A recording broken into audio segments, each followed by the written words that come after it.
And now we begin with the final match. Also, I asked both Eminence and Tingu if they would allow me to use this as the representation of the skill of current times. Which is a lot of pressure, I guess. I mean, I guess, you know, it's just a little... It's just, you know, like, hey, come on, guys.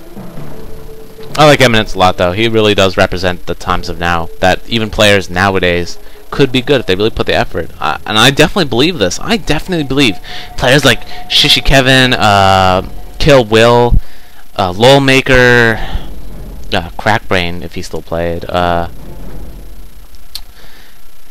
Dingo, many of these kinds of players. Those are just some of many, by the way. Some I can't really recall right now. These players are good as they are now. They're all pretty good. I mean, they're not bad. I mean, sure, you can be like, oh, those guys, I beat those guys with my eyes closed. You know, I beat those guys with some conscript spam.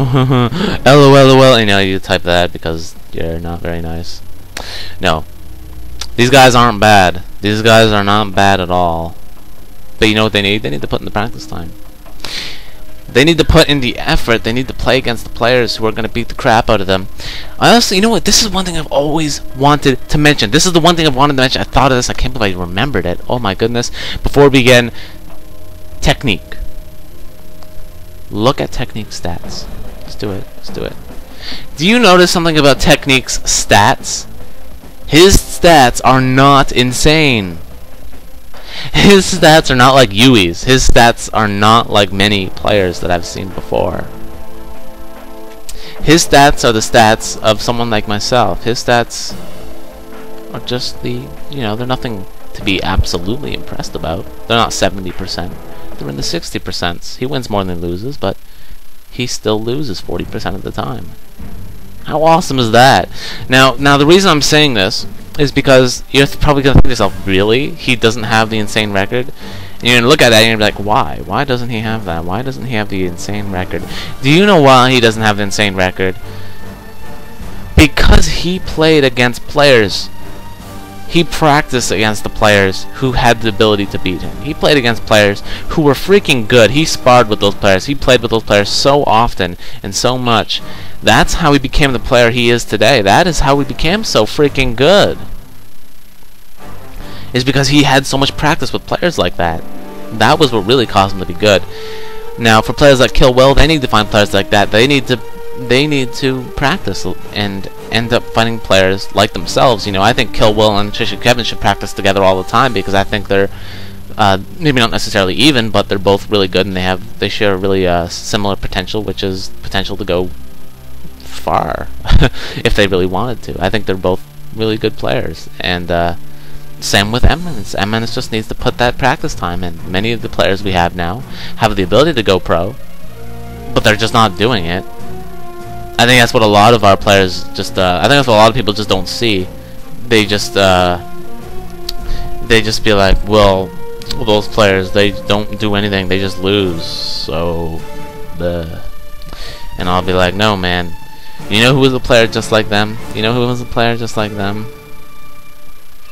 Prusy. He went by the name Open with a 0 after a while. Here's an example of this kind of player just suddenly becoming good. A lot of people will remember this guy. He'll be like, man, this guy was actually really good. This guy was actually pretty darn good. I think he beat some really good players back in the past. And he won a Conquer Cup Light. Now, a lot of people would say that's not too impressive, but it's still, he still won a tournament. And there was not like the tournament. It's not like the tournament was absent of good players either. He fought some good players, and he won that tournament. Do you know how long it took him to reach that? A little over 2 months. Do you know how I know this? Well, it was because during that year, a little bit like 2 months beforehand, I was playing Red Alert 3, and you know what I was doing? I played him in casual encounter. I played as Soviets, he played as Empire. You know what I did? I don't know what I did, but eventually, I was just toying with him. I was toying with Open like that. I was just toying, and by the end of the match, I was bombing him with Kirovs and building Tesla coils in his base for fun. I was just me being the person I was at the time. I was just toying with him, you know. It's like, you're just It's like, I can still beat you. Ah, ha, ha.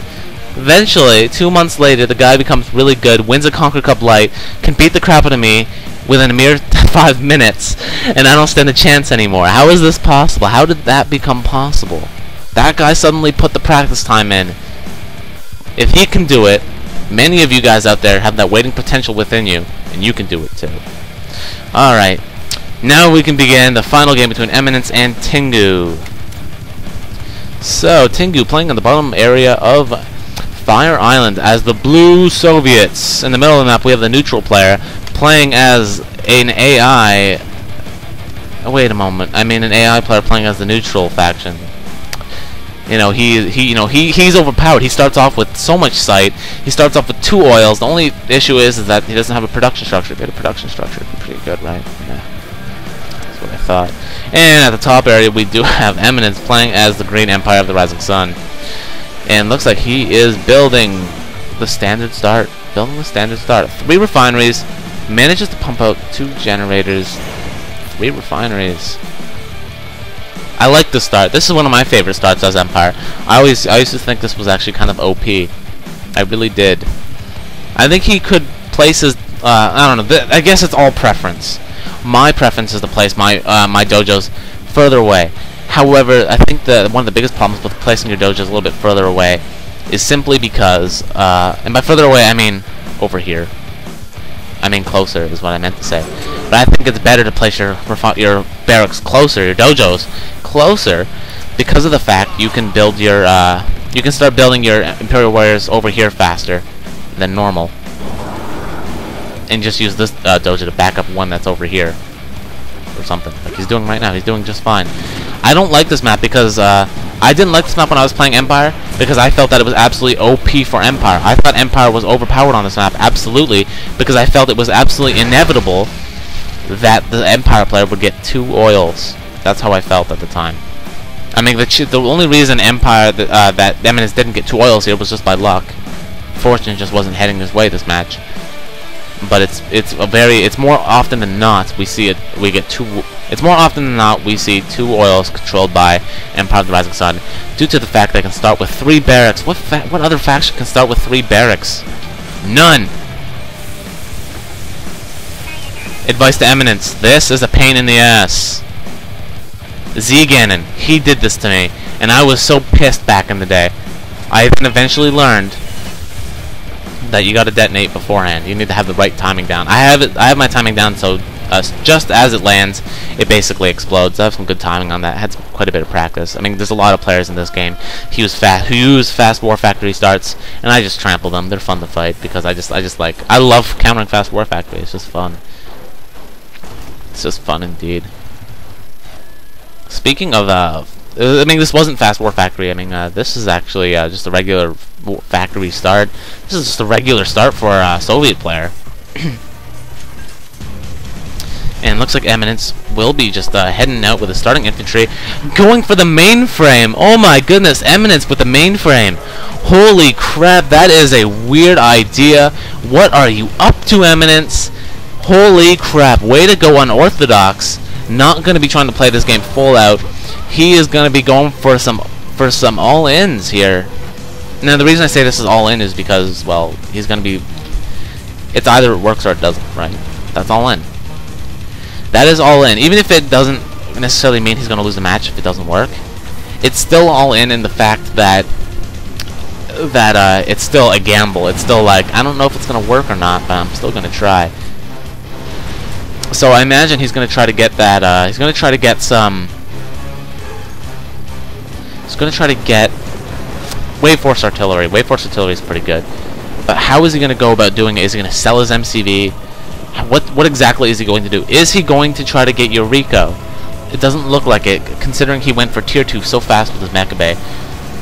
Looks like the Mecha Bay is already underway to getting Tier 3. Tingu continuing to mess up his ground forces, mainly just made up of tanks. Not many infantry involved with it. We still have a lot of tank busters from Eminence. What will Eminence do for the rest of this match? This could be interesting to see how this goes.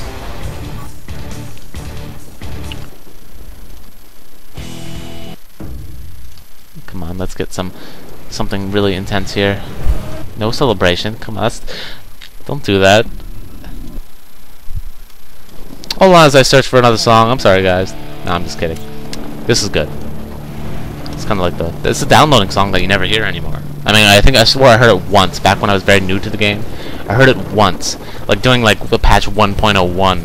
Sometime during that, I swear I think I remember hearing the song once in the game. I swear to my mother's life, I heard this song before.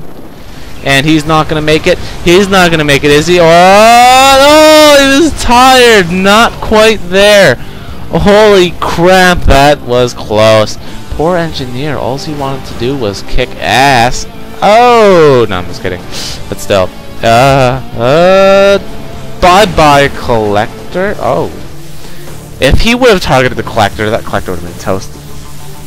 Come on, force fire over here. Force fire over here. Come on. Oh, no. No force firing. Nothing of the sort. That is unfortunate. I was hoping he was going to take out that collector. Oh, man. Talk about all in. Oh, why did he... Oh, he sold his MCV before selling the mainframe. I guess he decided to keep the mainframe for who knows why. Eminence gave up. Maybe he had a naval yard in the water. I've seen something in the water that it might have been a power plant. But, oh, that is just unfortunate. Why did he do that? Why did he do that? What made him decide that? You know, sometimes going unorthodox can throw off an opponent. But, I don't know. I don't know what to say about that.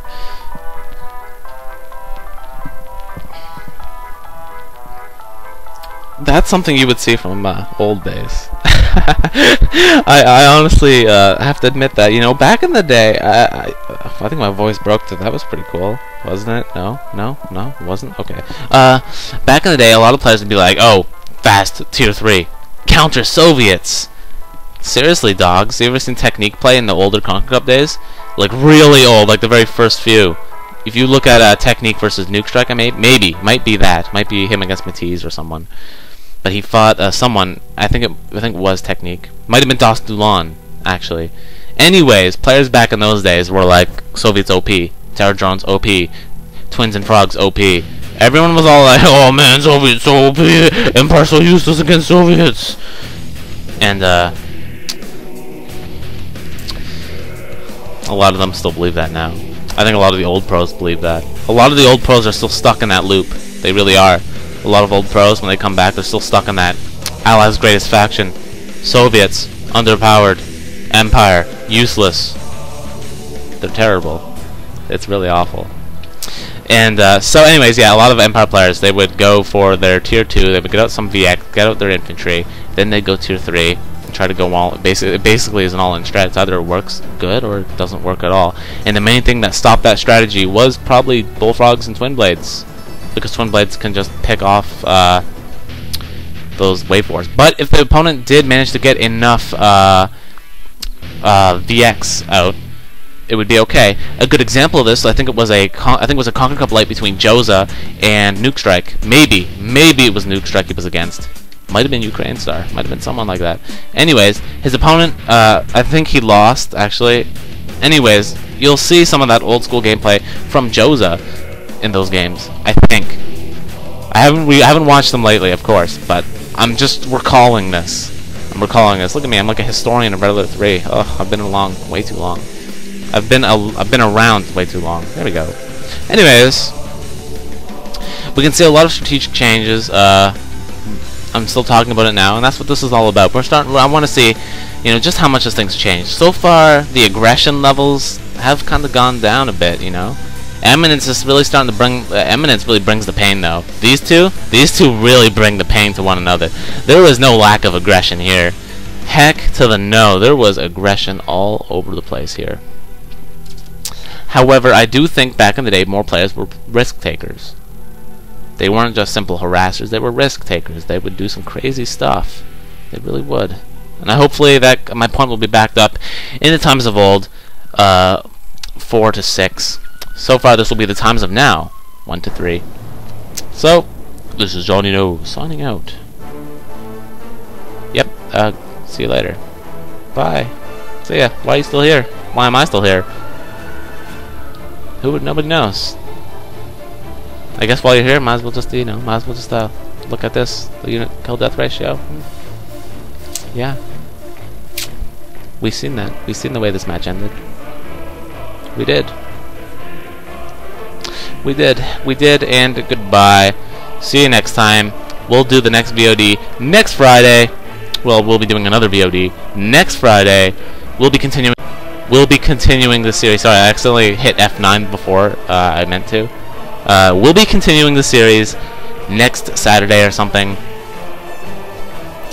So, yep. Right now, today is Friday. I've released my Friday VOD as planned. I'm holding to my words. A VOD a week, at least one VOD. Right now, I'm doing the series, so it's like 4 VODs in 1 week. So, isn't that crazy? Maybe I'll get that maybe if I can do this for a long enough time. If I do this for 4 weeks in a row, maybe I'll get my senior commentator. That'll be crazy. Crazy. This will be senior as something. See you later.